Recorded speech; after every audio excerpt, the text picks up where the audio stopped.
Personagens de Naruto que era para ser relevantes, mas não foram. É notório que ao decorrer da obra de Naruto a gente teve diversos personagens que não foram tão explorados assim, e todo mundo sabe disso e é uma crítica muito forte pra cima do Kishimoto. Então hoje eu decidi montar um tópico aqui com todos esses personagens que não foram bem aproveitados, na verdade não todos, porque foram muitos, mas vou trazer alguns exemplos. Meus deuses, sejam muito mais que bem-vindos no canal Olympus Nerd, e no vídeo de hoje vamos estar fazendo um vídeo justamente sobre isso que eu acabei de apresentar pra vocês. Naruto é meu anime do coração e essa é uma das críticas muito fortes que eu tenho a respeito dele. Observação, aqui eu vou estar tratando de relevância na trama geral da história do mundo de Naruto. Então, alguns dos personagens aqui tiveram até relevância momentânea, ou eles foram apenas recursos do roteiro do Kishimoto. Mas, pelos motivos citados, deveriam ser personagens mais importantes tanto na trama como no mundo de Naruto. Obviamente, a proporção do impacto dos personagens está sendo considerada aqui. Neji. Para começarmos a lista, vamos com Neji. Neji é um dos grandes adversários de Naruto lá no clássico. Pode-se dizer que ele é tipo um Tenshinhan do Naruto. Antes que alguém aqui aponte como um Tenshinhan que se tornou irrelevante, isso só aconteceu em Dragon Ball Z. No Dragon Ball original, o Tenshinhan ele é o segundo personagem mais poderoso da Terra, até o final.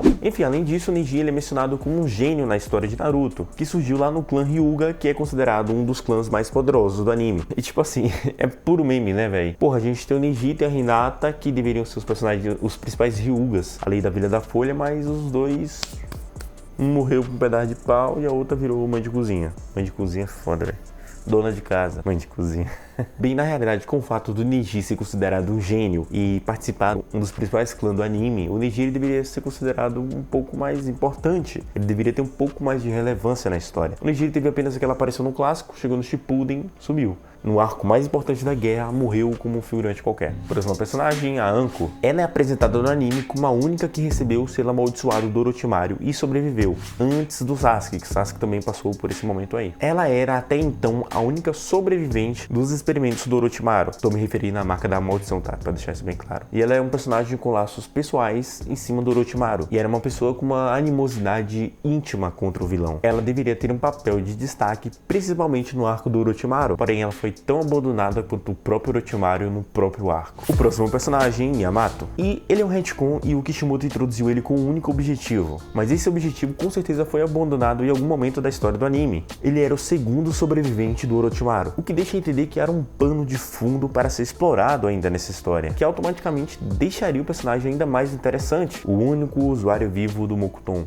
ou algo assim. Embora ele tenha adquirido a Kekkei mais poderoso de todos os tempos, pelo menos eu acho, quase isso, por via artificial, isso é algo por si só muito interessante e que deveria ter sido bem mais explorado do que foi. Mas no fim o personagem terminou como um recurso de roteiro para fazer o Naruto aprender a controlar o seu poder da Kurama, para o Kishimoto poder fazer o Naruto usar o chakra da Kurama. E tipo, é uma coisa que não faz sentido, o cara tem um poder do primeiro Hokage e simplesmente é um personagem abaixo de nível de muitos outros. Próximo personagem, Sai. Ele é o único desertor da história da Anbu, a Anbu original, tá? A raiz. Ele seria um personagem fundamental na trama do Danzou, que nem sequer dá pra dizer que chegou a existir. E Danzou ele não pode entrar nessa lista simplesmente pelo passado dele, o passado sombrio de vilão dele, pelas coisas que ele fez. Esse personagem sim tem um background, esse personagem sim tem um certo impacto na história mesmo que seja algo que não foi mostrado no anime. E o Sai foi Sai, né? Ele deveria ter essa participação na história do Danzo, mas tem essa questão de popularidade ou não, mas eu duvido muito. A história tinha sim como introduzir ele lá dentro.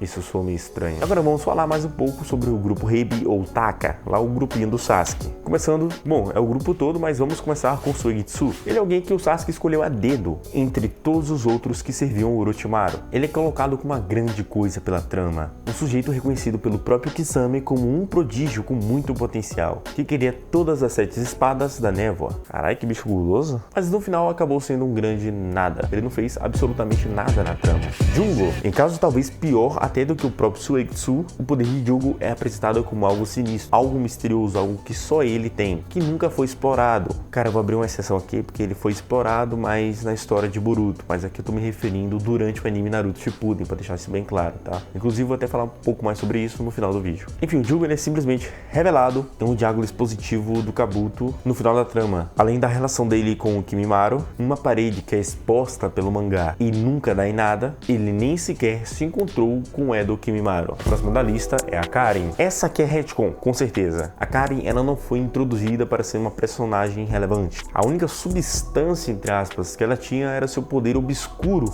ou esse poder oculto também, que ela mantinha em segredo, que era o porquê que ela iria trair o Orochimaru para seguir o Sasuke. E isso é uma parede que o Kishimoto com certeza esqueceu, já que quando ele revela o mistério, era uma coisa que não tinha como o Suigetsu saber. E quem revelou a existência desse segredo oculto foi o Suigetsu. Então, tipo assim, não faz sentido. Porém também é revelado que ela tinha um poder único e isso nunca foi explorado no anime. E depois é engraçado que ela dito que era um Uzumaki. Depois eles tentaram trazer umas desculpas pra isso, aqueles jutsu das correntes que a mãe do Naruto também usava, as coisinhas assim, pra dar aquela maciada, tá ligado? Falar, não, eu não errei aqui, foi só um furinho.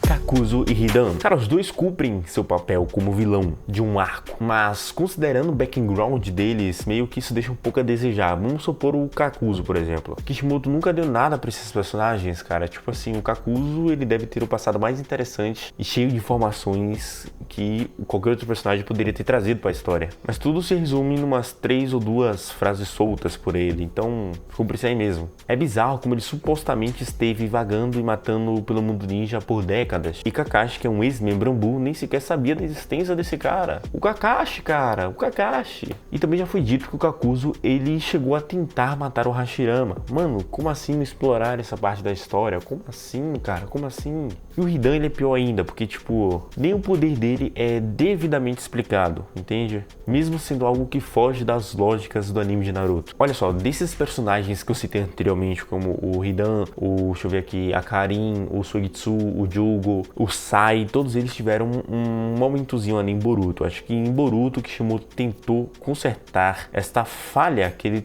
trouxe pro Naruto Shippuden, onde ele deixou esses personagens a desejar muito pra gente. Mesmo assim, não foi o suficiente. Eu acho que ainda foi só algo bem superficial, só pra dar aquela aliviada. E agora vamos pro próximo personagem da lista, que é a Sakura. Sakura é aquela coisa, é chovendo no molhado. Não é necessário eu chegar aqui e ficar explicando pra vocês do porquê ela tinha que ter muito mais relevância pra história do que ela teve. Próximo da lista, Pain. Uma coisa que me incomodou muito em Naruto é que ninguém se lembra do Pain depois da morte dele. E não tô falando da gente que fora, né? Gente que assiste, a gente que gosta. Tô falando da trama de Naruto, lá dentro, do universo deles, tá ligado? Ele não é citado nas conversas, ele não é nem sequer mencionado na reunião dos Kages. Ninguém fala sobre como ele destruiu sozinho uma das vilas mais poderosas do mundo. Ele matou um dos ninjas mais respeitados do mundo, tanto Jiraiya quanto Kakashi.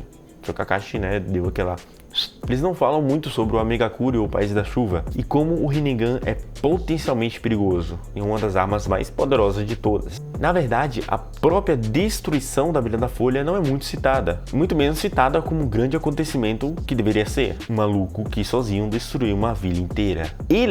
Esse acontecimento, o Pain, ele deveria ser o motivo da reunião dos Kages, e não o fato do Sasuke ter capturado a porra do Killer Bee. É como se o Pain, com todo aquele background incrível que o Kishimoto construiu, não tivesse nenhum impacto na história de Naruto. Isso é muito triste. Aqui, Kishimoto vacilou pra caralho, velho. E é claro que a gente tem outros personagens, como, por exemplo, a Hinata, que virou um Comic Con, praticamente Comic Con, não é? Que virou um alívio cômico. Simplesmente chegava ali e apanhava. Era um personagem que tinha muito pra progredir e se tornar uma ninja poderosa, mas acabou virando uma mãe de casa e se contentou com isso mesmo. Outra personagem era a Tsunade, que é simplesmente uma Sannin lendária, uma das ninjas mais poderosas do mundo e a ninja médica mais forte que existe, conhecido pela sua força bruta, que foi capaz de quebrar Susanoo do Madara.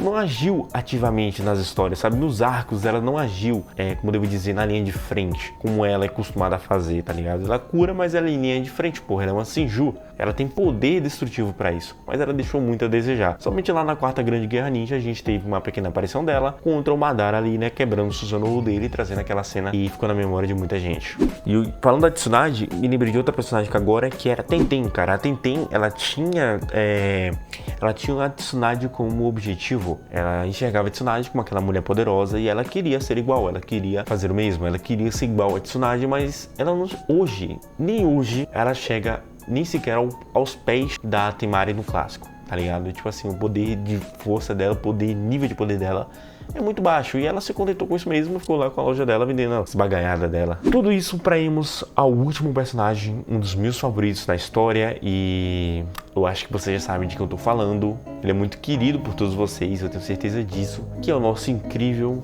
querido e majestoso Rock Lee. Cara, por que diabos fizeram aquilo com o Rock Lee? No clássico, o Rock Lee sempre roubou os holofotes, cara. Ele é um menino muito poderoso, menino que não tinha chakra, que sofreu bullying por isso, foi acolhido, conseguiu conquistar forças com seu próprio treinamento árduo e duro, serviu de inspiração para muitos ninjas, serviu de inspiração para muita gente na vida real. E mesmo assim, esse personagem, no Shippuden, ele desapareceu. Ele não teve um arco impactante, um arco importante. Na Quarta Grande Guerra Ninja, o momento mais importante da história de Naruto, ele não fez nada. Só apanhou. Depois do clássico, daquelas lutas lá contra o Kimimaro e contra o Gaara, o Rock Lee, ele simplesmente despencou, cara. Ele desapareceu. Ele perdeu todas as lutas que ele lutou. Ele perdeu tudo. Eu esperava mais participação dele ativamente na Quarta Grande Guerra Ninja, assim como o Gai teve. Mas o Rock Lee não teve esse momento e ele sempre ficou ofuscado por causa do Gai. Eu acho que tanto que o Gai brilhava, acabou ofuscando o brilho do Rock Lee. Isso é muito triste, cara. Aqueles papos de se tornar o ninja mais forte de todos e tudo mais, acabou que era o que dava o peso ao personagem e acabou perdendo totalmente sentido. Ficou tipo assim. E no Boruto, eles sempre tentam dar um destaque a esses personagens que eles fizeram merda lá em Shippuden. Trouxeram ele pra apresentar lá o exame Chunin lá em Boruto e... ou foi o Genin? Acho que foi o Genin lá em Boruto, aquelas cenas de luta e tal, mas... ficou por isso aí mesmo. E meus deuses, esse vídeo foi esse. Muito obrigado por terem assistido até aqui. Estarei sempre trazendo mais conteúdos como esse, principalmente de Naruto, que é o meu anime favorito, é o anime que eu mais amo da história. Claro que eu trago de diversos outros aqui também, como One Piece, Jujutsu Kaisen, todos os animes. Trago vídeos sobre super-heróis, sobre outras coisas. Só que para fazer esses vídeos dá um pouco de trabalho, então preciso do seu apoio. Se você puder, se inscreva no meu canal para me ajudar a chegar à marca de 1000 inscritos e me motivar a eu continuar trazendo aqui para vocês esses conteúdos. Muito obrigado e até a próxima.